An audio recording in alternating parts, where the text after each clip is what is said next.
Hey there, I'm Lance. I'm Sam. And we are Love to Hate. And today we're taking a look at The Rocketeer, Fate of the Future by Funko Games.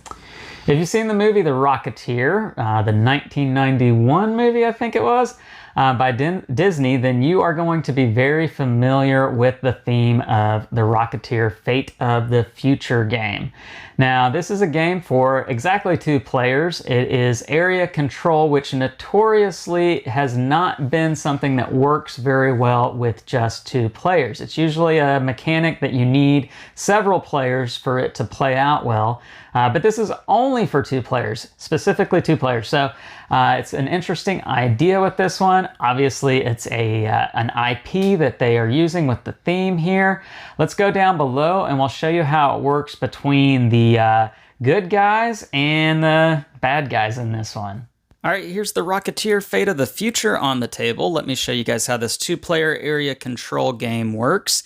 In this, you are going to be having 1 player playing as the good guys and 1 player playing as the bad guys.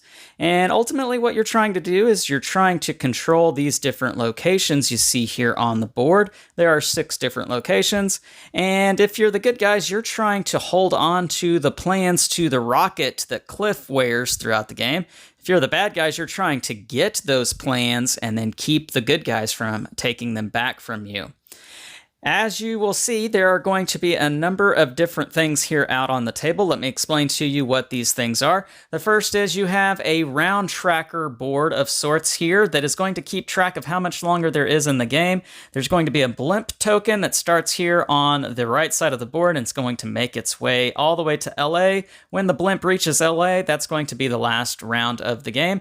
You've got your main board here with the different locations that you're trying to control, and you have your different character boards on the outside that are going to be indicating how much health they have or grit and whether they have a plans card next to them or not.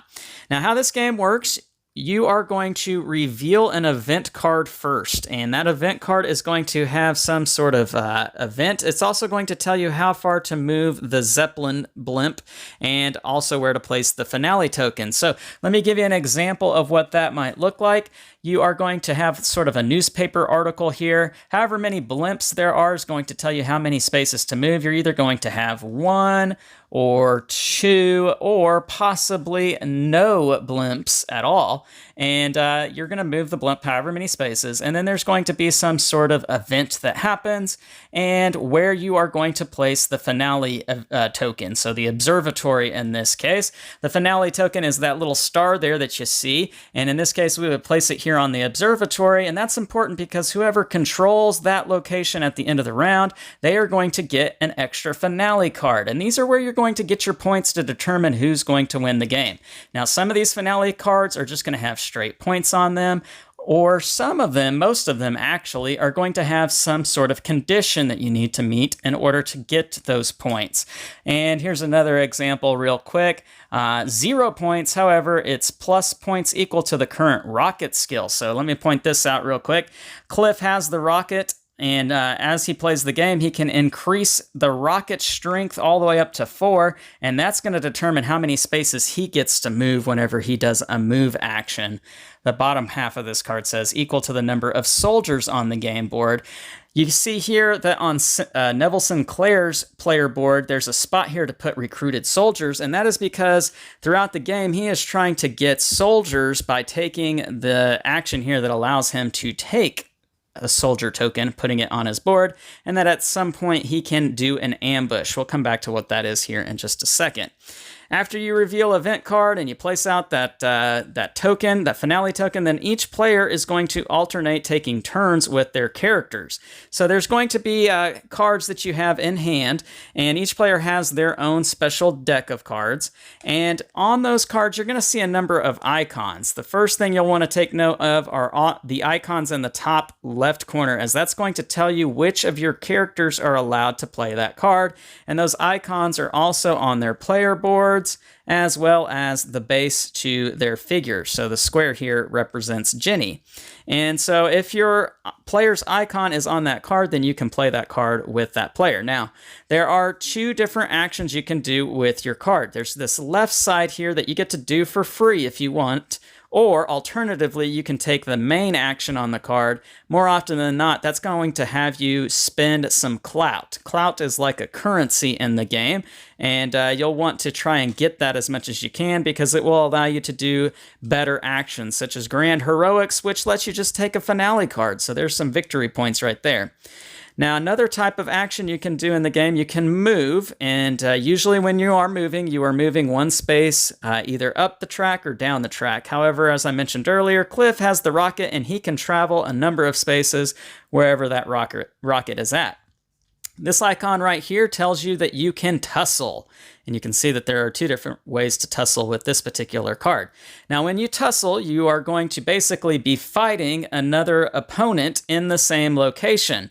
And you will tussle for a strength of whatever the number is in the tussle icon. So if I were doing this one here, I would tussle for 2.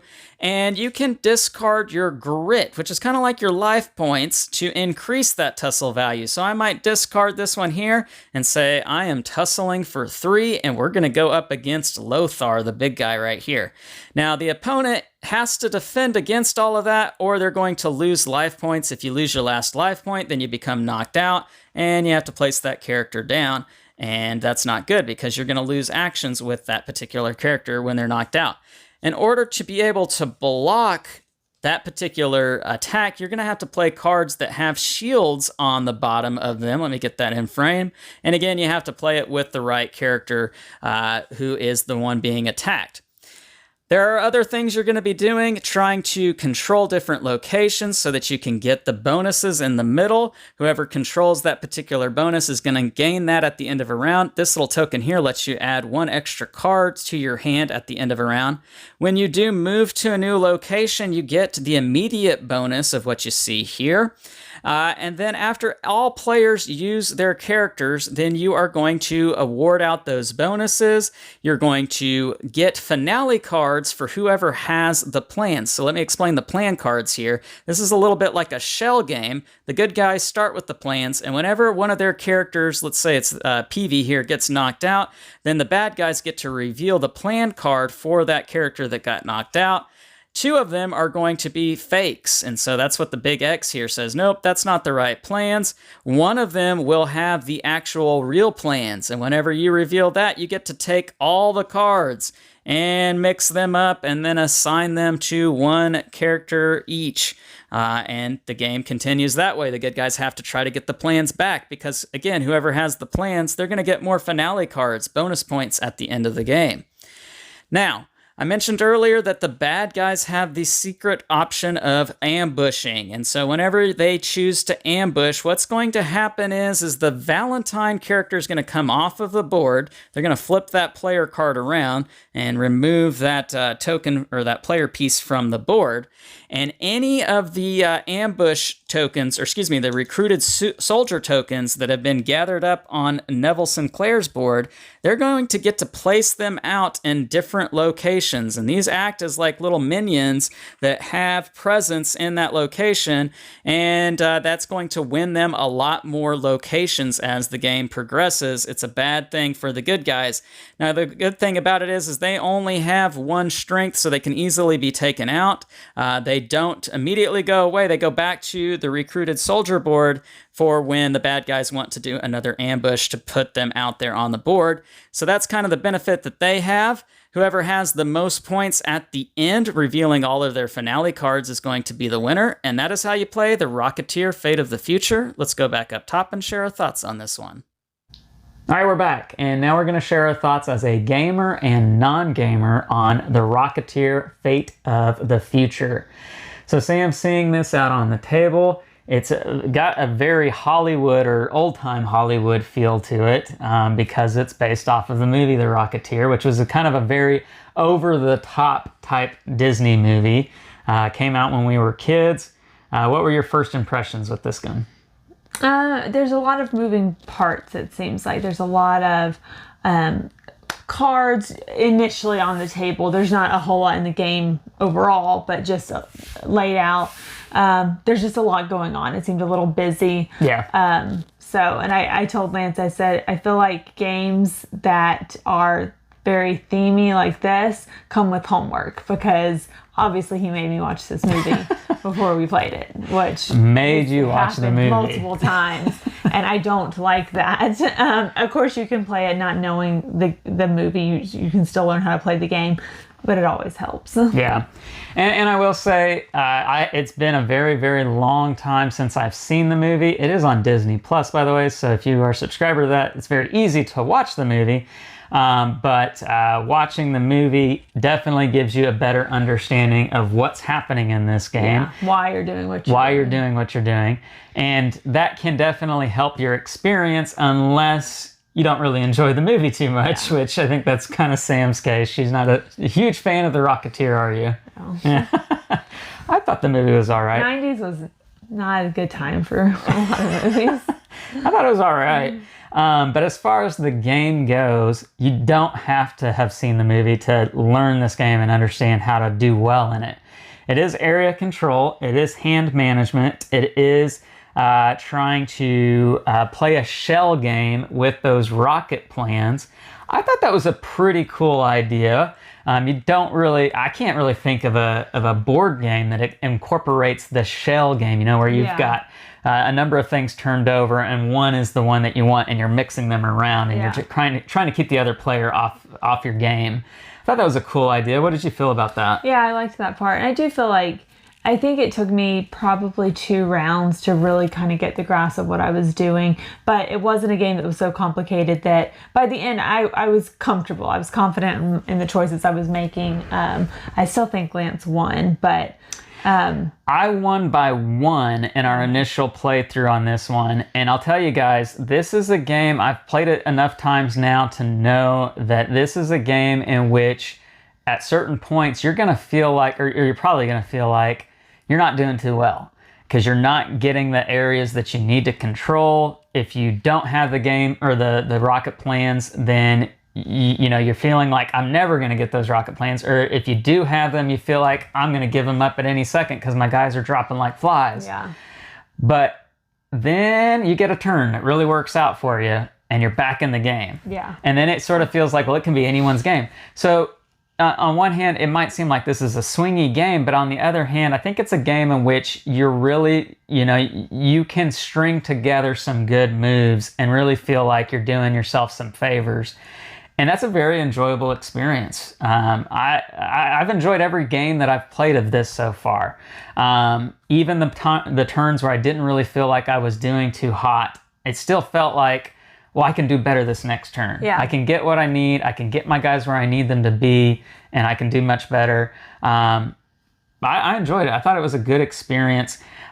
It is one where you do need probably, I don't know, half of a game, half of a whole game before you feel like you really have a good grasp of how to do well in it. There's a lot of iconography, and that's always something that trips me up. I just don't have the memory to remember what everything is, so I'm constantly asking, what can I do here? And that could be annoying to a gamer. Lance is used to it, but it does take some time to get used to it and figure out exactly what everything means. I will say, as a gamer, my experience when having to teach somebody mid-game how to play a game, that it is a more frustrating experience when it is 3, 4, 5 people at the table and you answer someone's question and then the next person 10 minutes later asks the same exact question. That's kind of a frustrating thing. You don't really have that with this one because it's 2 players. And while they may say, okay, so what is that again?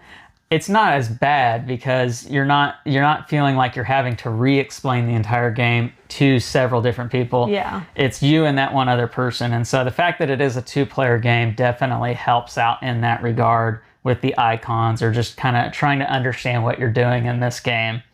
And like I said, I feel like after half of a game, you get your mind around this and it's an easier experience. It starts to come a whole lot easier, and I feel like the second half of this game is very enjoyable. Yeah, you kind of get into it. Everything moves into place a little bit easier. Yeah. Now, I have played both sides, the good guys and the bad guys in this one, and I feel like they're different experiences. I feel like it's not asymmetrical to the point where you have to learn the entire game again playing on both sides, but it is just a different gaming experience. If you're the good guys, you're trying to basically stay away from the bad guys, or if they do get you, then you want to try to get back at them. Whereas if you're the bad guys, you're wanting to try to spread your influence out and trying to take over the board in a sense. And so it's a different kind of experience depending on which way you're playing it. And I've enjoyed both ways. I think it's a really, really cool idea.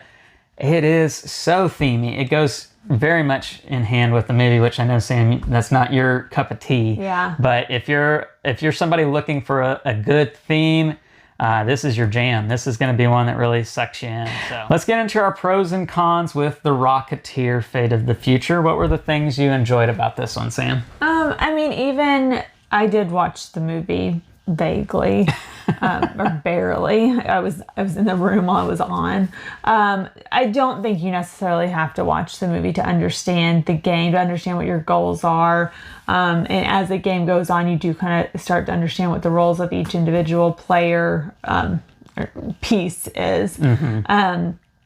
So I think that's a good thing. It's not one of those games where like you 100% have to watch the movie to understand anything that's going on. It was pretty easy to understand. Again, it did take probably 2 rounds to kind of get the hang of it, get the feeling of everything. So it is a more gamey game. I think that it may not be for every non-gamer. Right. I think it's perfect for a gamer. I think that it's perfect that it's just one-on-one. It's only a 2-player. So if the gamer has the patience, it is a good starting point for a non-gamer. Yeah. But you have to realize that you're probably going to be explaining things multiple times. Yeah, I think, you're probably familiar with the term gateway game. There's also the term gateway plus games, and those tend to be the games that are like just half a step more in advancement and complexity. And I think this is the textbook gateway plus type game with the Rocketeer Fate of the Future. So definitely agree with you on that, Sam. What were the things that you weren't too keen with on this one? I mean, I think I just kind of said my pros and cons kind of meshed together. So I think just the iconography took me a little while to understand. Other than that, I mean, it's a good game. I understood it by the end. And it's a very close game, even with somebody who came into it not really understanding how to play. And it took me a little while. I still only lost by 1 point. So I think that's telling of how it plays. For me, guys, one of the things that, and we've not even covered this yet, but probably my favorite thing with this game is those finale cards. Because with the finale cards, you don't know what the other person is getting on those cards and just how powerful those cards might be for them. You know what yours are doing for you, and you're trying to set yourself up for the ones that have different conditions on them. You're trying to set yourself up to get those points. I had one that really helped me get a lot of points. Yeah. And so that's super exciting when you reveal all of those cards, because you might be thinking, oh, I've got 30 points here. I'm going to win. And then you see your opponent's cards and it's like, oh, they have 32 points. Yeah. And so that's very exciting finish to this game, just revealing those cards. So for me, that was a huge pro on this one. So, all right. So scale of 1 to 10, love to hate. What do you give the Rocketeer Fate of the Future? I would probably give it a 6.7. 6.7. Solid score. Yeah. Okay. I'm definitely higher on this one. As I've mentioned, this is Gateway Plus, so it is just a little half step more advanced. I love the theme. I love the mechanics that they've put together in this one. The shell game, as we've mentioned, is so cool with this. The area control, for me, it all really works well. I'm going to give this game a 7.5. It's a solid game. I would love to sit down and play this just about any time. So that is the Rocketeer Fate of the Future from Funko Games. Check it out. Make sure to like and subscribe and push that bell button so you get notifications of all our new content. I'm Lance. I'm Sam. And we are Love to Hate, where we try to bridge the gap between gamers and non-gamers. We'll catch you next time.